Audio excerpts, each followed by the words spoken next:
The idea behind the show is simply asking guests what they would tell a stranger on a plane if they were sitting next to them and the stranger asked them for advice. The scenery is passing very fast, but the seer is constant. The one who's seeing is the same. Let me appreciate you for asking a question that I haven't been asked after 2,500 or so interviews over the years. Is you have to drop the ego, which is everyone's greatest obstacle. In 2008, Grant and I had been married for 4 years. I was pregnant with my first child. The economy was collapsing, and we were on the verge of losing everything financially. Hey everybody, it's great to be back with the latest edition of the Enlightened Passenger. And we have a new guest with us today. This show is newer, so it's pretty common. We have new guests, which I love because I love meeting new people and learning more about new people. Also with this show, as listeners, as you know, we also have a very short amount of time, so I like to jump into big questions right away. So Lisa, it's so excited to have you here with us. And the first question I want to ask you about, which I know is a big question to jump in with, but it's around this word that we call legacy. I would love to get your take on what this word legacy means to you. Oh, interesting first question. Okay. Legacy. It's such a big question. I've interviewed probably 1,000 people on this question, and everyone has a little different take on it. And when I decided to talk about what was important to me was when my mom was passing away, she always wanted to write a book, and she was always waiting for the right time or the right whatever to do it.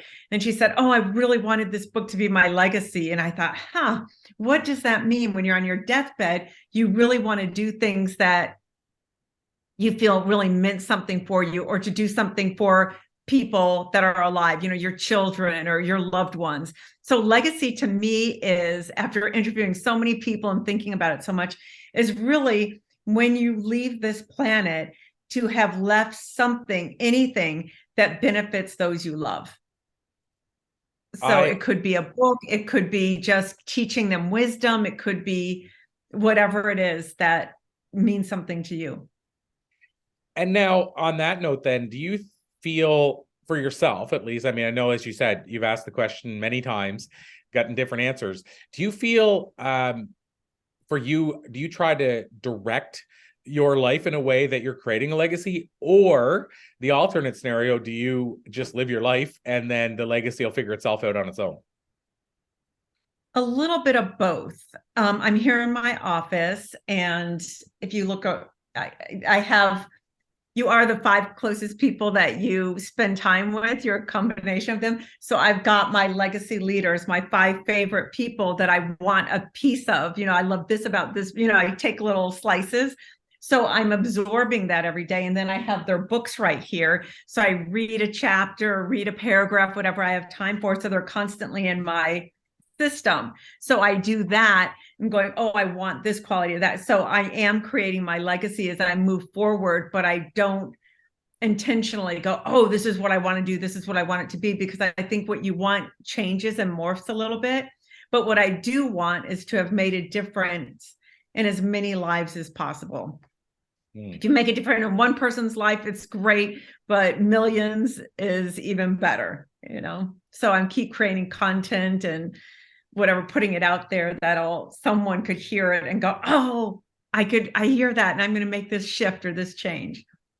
Yeah, I love what you said there, because I do believe what we say it often. Like, if I went to an event or I'll put it this way, if I put on an event and one person is impacted, it was worth the whole thing. So I agree with that. And at the same time, I still feel I want to do more than that. Like, I want one person impacted is great, but if you brought, as an example, because we do events where we bring multiple speakers together, Blue Talks is the name of our brand. And so we might bring 10 speakers together in one day.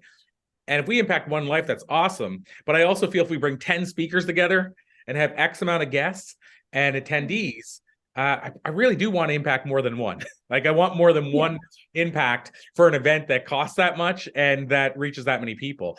And so I agree with you that it's probably worth it if you reach one, but if you can reach one, depending on how you feel, why wouldn't you want to try to reach more than one? Oh, absolutely. Absolutely. So my goal is to reach as many people as possible. Yeah, I love that. And so Yeah. I know this is, somebody that's done a lot of interviews. I know this is probably a question. These are the only two that came to my mind that are probably ones you've had a lot of experience with. But in some ways, I like asking somebody who's had a lot of experiences with the question because I love hearing their answer on it.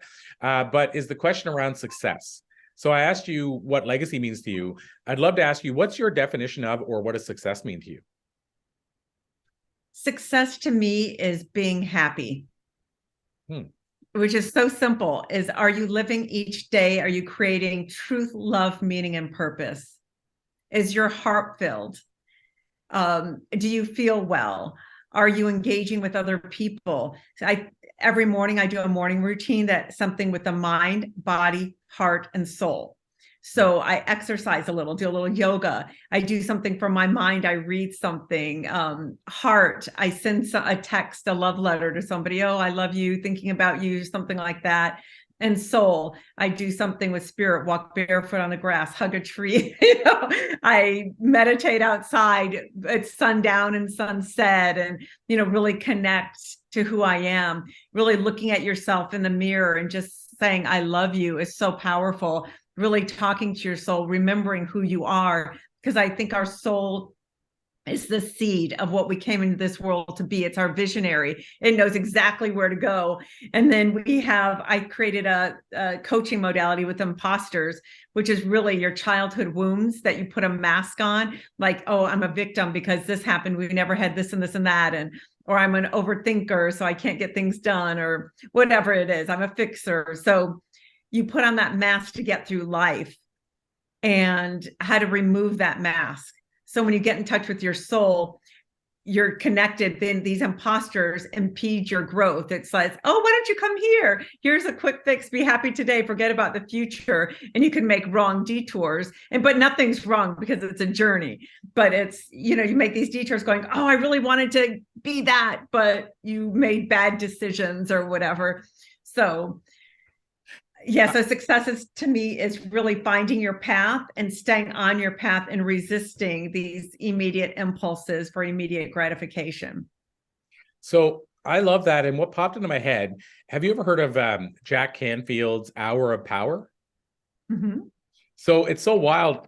What you're doing reminds me of something that Jack does at the beginning of every day. And years ago, I asked him this question. I say this because I followed up with it a couple of times, but the first time he answered it, it hit me just like a ton of bricks. I asked him if he could only do one thing again.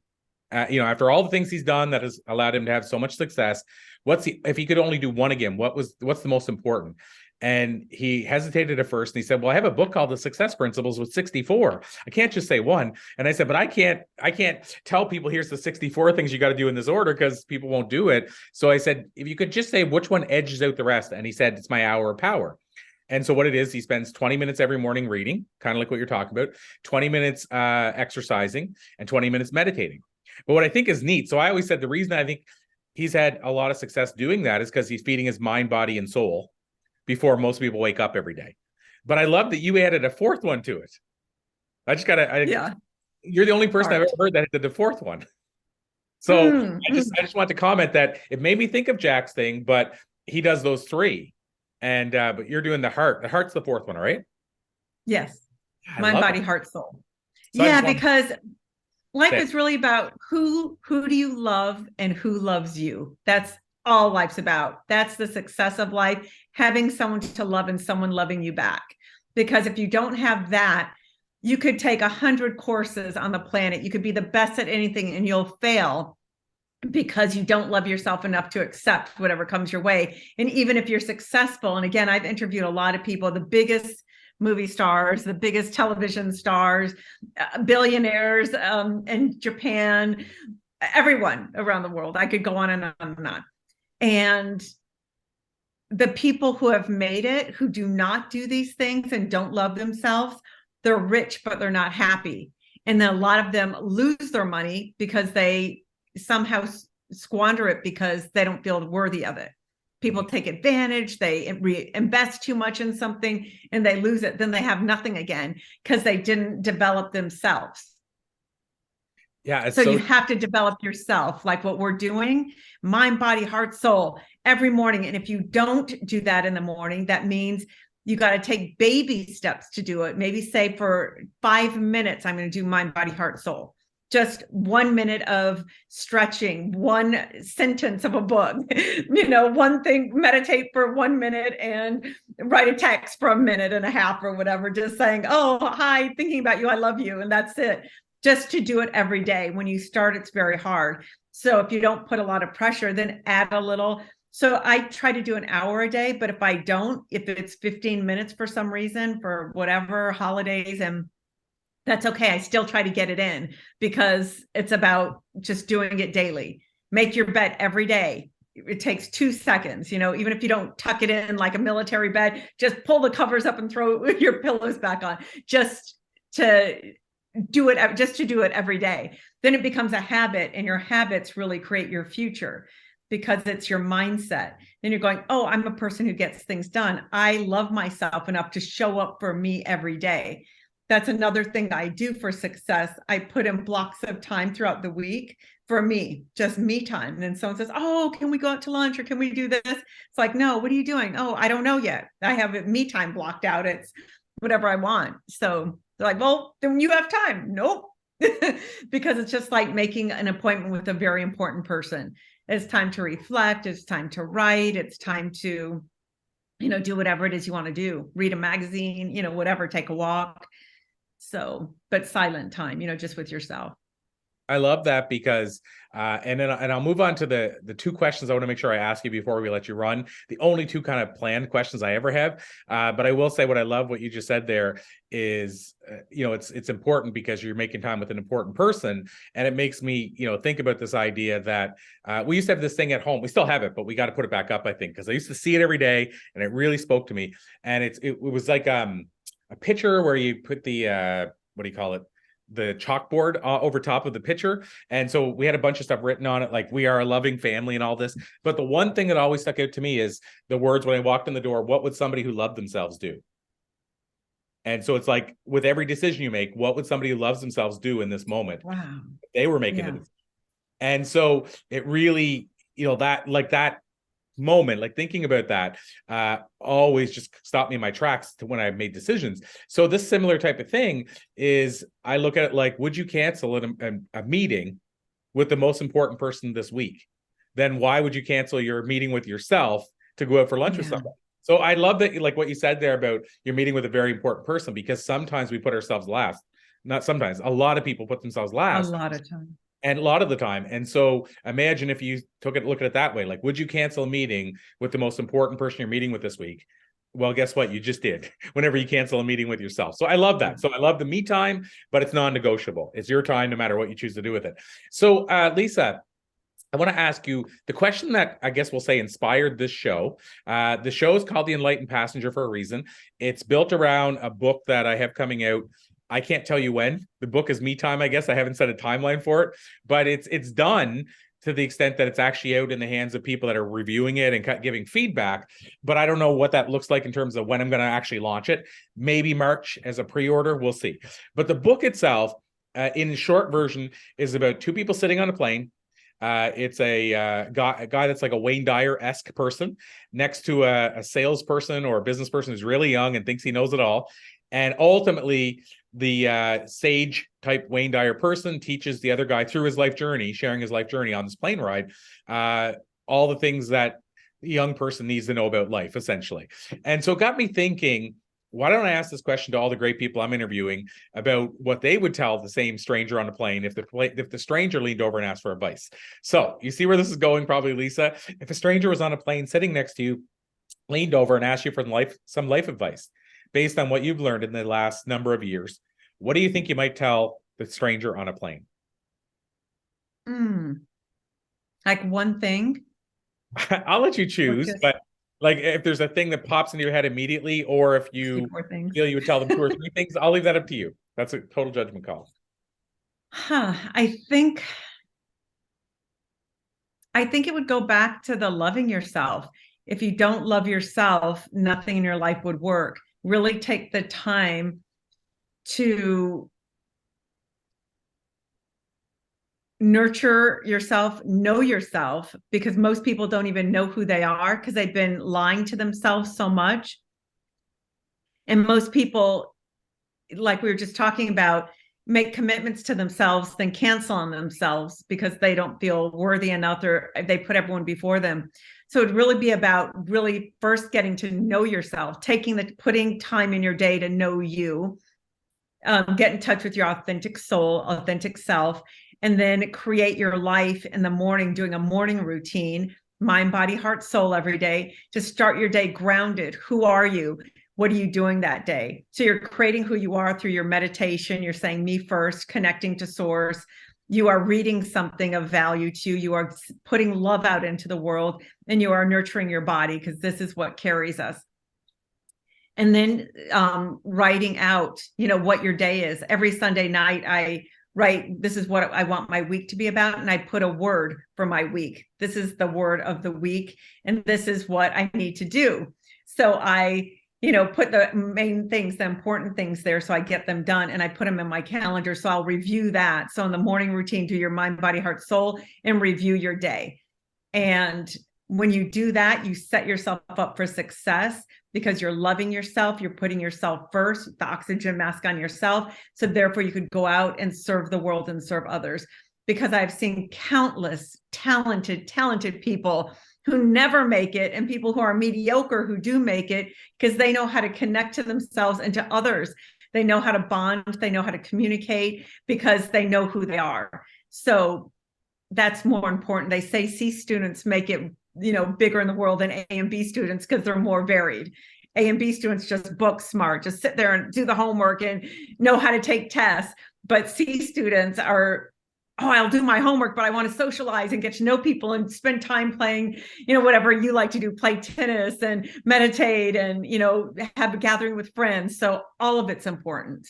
So if you plan your mornings, you plan your life, and you will have a beautiful, beautiful experience.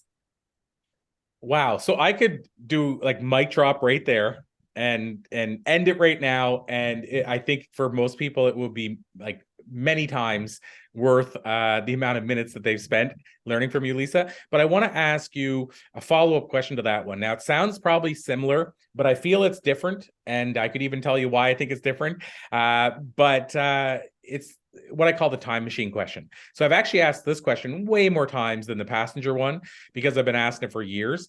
And it's pretty much just probably what it sounds like. If you could jump into a time machine and go back and talk, and this is the difference right here, to a younger Lisa, versus talking to a stranger on a plane who you don't really know. You could talk to a younger Lisa at some point in her life. You would know maybe when she needs some life advice, if she does. If you could go back in that plane, what do you think you might tell a younger Lisa? You're worthy. You have something to share. You have a gift. And I think every person has a gift, but we always squash it and say, oh, that person's better. We compare ourselves, or I'm not really good enough, or I could never do that. It's out of my reach. But you can do whatever you want if you do these baby steps every day. And again, if you do the morning routine, mind, body, heart, soul, every day, and put up who you love, who inspires you. Like I love Audrey Hepburn, her philanthropy and her humanitarian work. So I started doing the legacy galas and traveling. I went to 15 countries over 5 years working in orphanages, because I have Audrey Hepburn up on my wall saying, what would Audrey do?